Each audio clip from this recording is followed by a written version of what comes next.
game that was won by just one goal when it was against Wolves. We knew this one was probably going to be decided on a tight scoreline. Yeah, well, I said at the start I thought the first goal of the game would have huge importance, and it obviously went that way with West Ham just winning the game 1-0. I'm quite disappointed in Wolves in the first half. You know, the first 45 minutes, there was once or twice where they won the ball in the turnover, West Ham were attacking and they won it. And they had a couple of chances to really go for the jugular, but the first pass was backwards. Even when they broke the lines, they were too easy to come backwards. They didn't really try and risk the ball forward. Very rarely in the first 45 minutes did they pass forward, and they had very, very few chances. I think that first shot on target was in around the 70-minute mark, which was quite an easy save for Fabianski. West Ham blocked 8 shots altogether. Kurt Zouma blocked most of them. He was brilliant today. So, yeah, look, I still think Arsenal will nick fourth just because the games they have in hand and the way their season has gone. They're just on a bit of an upward trajectory. The same with West Ham. We're having Seville in the Europa League. I think that will take a lot out of them over 2 legs. So I think they might just suffer with the squad size. But still, an outstanding season from West Ham, whether they make fourth or not, or just fall short in 6th or 7th. I think it's been an outstanding season. Disappointment for Wolves particularly, just the results from the 2 games in recent days, because we mentioned before the game, there's no team up until this week who picked up more points since the turn of the year than just Liverpool have done so, more so than Wolves. Wolves were actually in really good form. But now these were 2 crucial matches against Arsenal, against West Ham. 2 of the rivals, if they're going to get into the top 4, Wolves needed to pick up points in those games, didn't they? Yeah, it could have been so different for Wolves if they'd have beat Arsenal on Thursday night and got a win here today. They really are sitting pretty, but as it happens, it was a loss and another loss today. And the loss on Thursday night to Arsenal was really, really sickening. 95th minute, Lacazette gets the winner. And I thought they played really, really well against Arsenal. I thought they were in the game. I think the defeat is a really bitter pill to swallow on Thursday night. And today, I wanted them to come today and really have a go at West Ham and think, we've lost a bit of impetus with the loss on Thursday night to Arsenal. Let's go and put it right here today. But they were just so negative in the first 45 minutes. I didn't think they deserved that. And when you're seeing Podence on the bench, João Moutinho on the bench, and Raul Jimenez on the bench, I did fear that they were going to be a little bit negative in their setup, and it did prove that way. Having said that, they could have got something out of the game. You know, Bruno Lage has done that quite often this season, where he just keeps Wolves in the game, and they'll go and nick it 1-0 or go and nick it a 1-1 draw where they really haven't been in the game. But they could have done it again today, but for me, just too negative overall. Give me your argument for Arsenal finishing in the top 4 then. That was a great result for them on Thursday night to boost it. They've got a couple of games in hand which they still have to play over some of the teams around them too. But is it the lack of European football? Do you think they're hitting form? What makes you think that Arsenal now with 10 or 11 games to go are going to be in the Champions League next year? I think, like you said, I think they've 3 games in hand on United. I think they're 2 points behind them. So they only have to get 2 wins out of there. And I just think, I'll go back to the way Arteta handled Aubameyang when he loaned him out to Barcelona.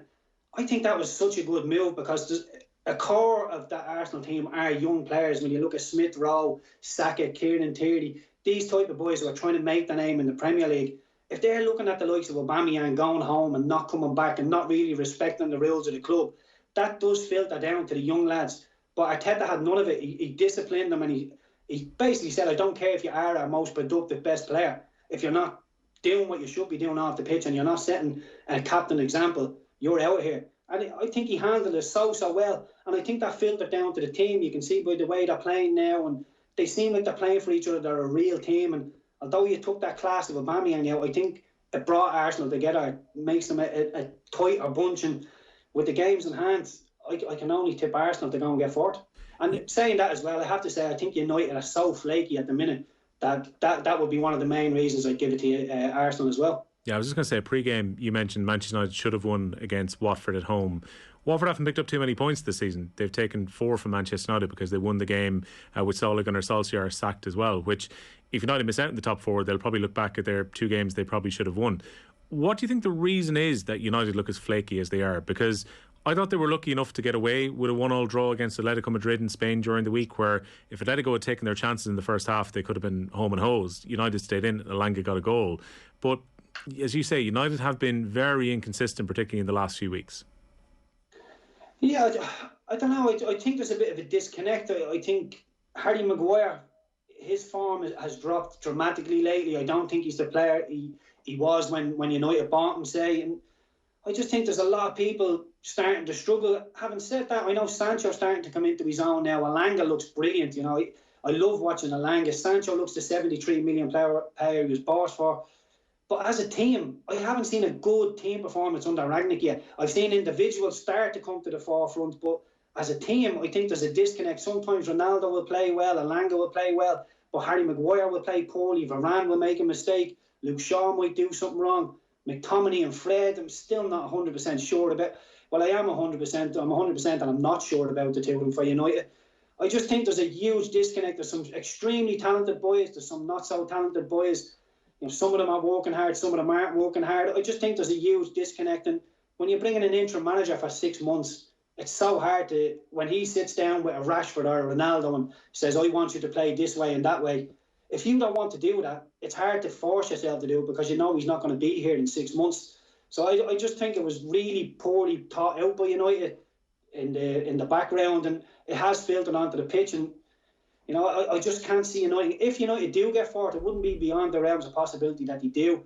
But for me, it's just papering over the cracks. I don't think they deserve it. Lucky to get the draw against Atletico Madrid during the week, and you know, only just getting the draw against Watford at home. And I know they should have won the game, but you know, once they missed 2 or 3 chances in that game, I started to think to myself, this looks like one of these days for United. Cristiano Ronaldo has had a very frustrated last 6 games in particular. He can't buy a goal at the moment. He's also less involved in the attacks with Manchester United. I know he's primarily there now to be a finisher as opposed to being the type of player he was 10 years ago when he was far more dynamic. But he has had so little involvement when he's not been scoring goals in the last few games, Keith. Yeah, but look, they knew that when they bought Ronaldo, he wasn't going to be running the channels and, you know, fighting for every ball in the air and, you know, having a huge physical output. He's there to score goals. He's there to put the ball in the back of the net. And I think that's at 37, he's one of the best players in the world. He can have a serious argument that he is the best player in the world or was the best player in the world. And the boys around him, you know, the likes of McTominay, Bruno Fernandes, Sancho, Rashford, if I was Rangnick, I'd be having a word with them and I'd be saying, listen, you've got one of the best players in the world in front of you. You need to pick up a bit of the slack because he's 37. We need to make allowances to have him into this team. And the allowances are going to fall onto you, lads. You're younger. You're going to have to do a bit of donkey work for him. And it will show itself when Ronaldo ends up with 25 goals at the end of the season and Sancho has done a bit of running and got so many assists and Rashford the same. It will all click that way. But for me, I think Ronaldo doesn't do the donkey work, and that filters down to your likes of Sancho and Rashford, who thinks, oh, well, I can come off the pace as well. You really can't. You need to, if you're going to play Ronaldo, you need to let the other boys around him know that he's a special player. He can come off the boil like your Messi and Ronaldo, but not the rest of you. You aren't in the same bracket. You need to work. You need to work 10 out of 10 every week. He doesn't. If he puts the ball into the back of the net, that's what he's here for. And I see the younger lads in United seeing Ronaldo's work rate, and it filters down to them ever so slightly, and that's the difference for me. From one striker who impressed in Serie A last season without making a huge effort for his new club to another, from Ronaldo to Lukaku. Lukaku's obviously been punished, Keith, for the game of 7 touches that he had against Crystal Palace last week, and he was dropped for the game against Lille midweek. And I think there can be no great surprise that Thomas Tuchel made that decision to go with Kai Havertz and then to go with 2 attacking wide players with Hakim Ziyech and Pulisic either side. And the reality is, without Lukaku playing up front midweek, they put in one of their best performances of the season in that Champions League match.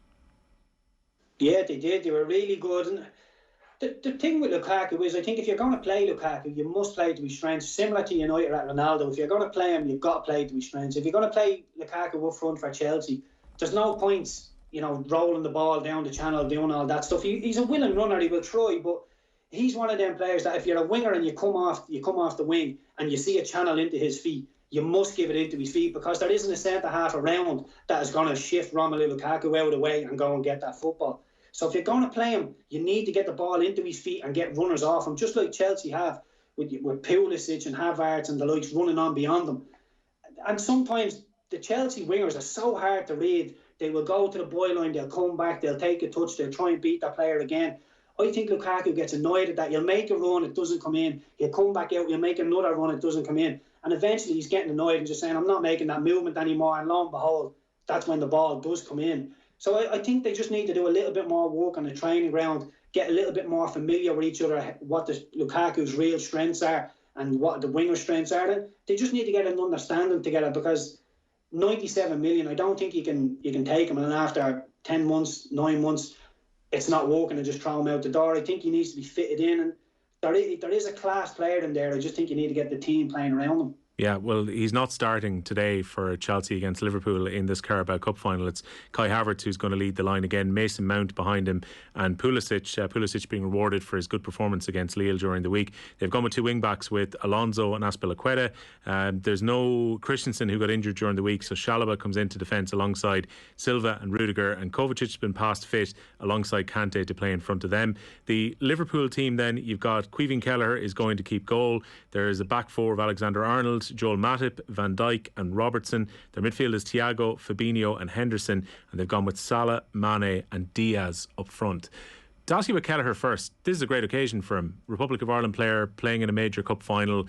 He's been rewarded as well, Keith, for the way that he's kept goals so well in the cup competitions for Liverpool. And even when Alisson has missed games for various reasons in the Premier League this season, he stepped in and played really, really well for Liverpool this year.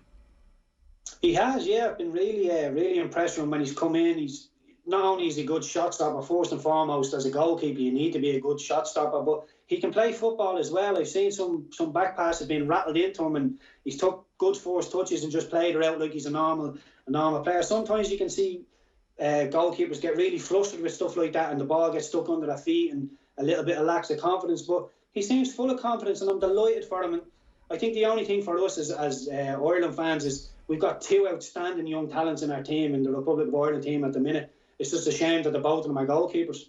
Yeah, and look, there's no easy solution. We were talking about earlier on the show that Gavin Bazunu has gone in a certain direction. He wanted to go to Rochdale, wanted to go to Pompey, wanted to make sure he was getting regular football over the last couple of years.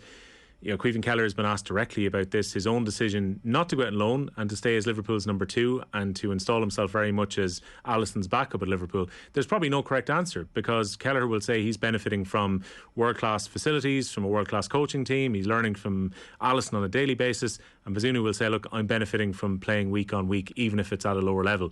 There's probably no right answer. These two are still developing well, even though they've taken different paths. Yeah, they're both developing really well. I think Kelleher will be a little bit annoyed that Bazunu was playing ahead of him, just because Bazunu plays week in, week out. But Kelleher, like you say, he's having some, like his CV at the end of this would be brilliant, playing in a cup final today for Liverpool in Wembley. Really, really good. And like you say, he has never looked out of place. When he's played for Liverpool, he looks every bit the Liverpool player. Is it the right thing for him to sit on the bench at his age now? Possibly, yeah, because some of the experiences he's getting, you know, there's lads in the Irish team now that haven't had anywhere near the same experience that he's had. So I think it's great for both of the lads. It really is, you know, you can take your hat off to Gavin Bazunu for doing it the way he's doing it. You can take your hat off for Kelleher for doing it the way he's doing it. It's a much of a muchness, but, you know, these two are really two outstanding players. And like I said, it's just a shame they're both goalkeepers for Ireland, isn't it? If one of them was a creative midfielder or something, we'd be laughing. Might be forcing Caoimhín Kelleher back out the pitch to play outfield again like he did with Ringman Rangers.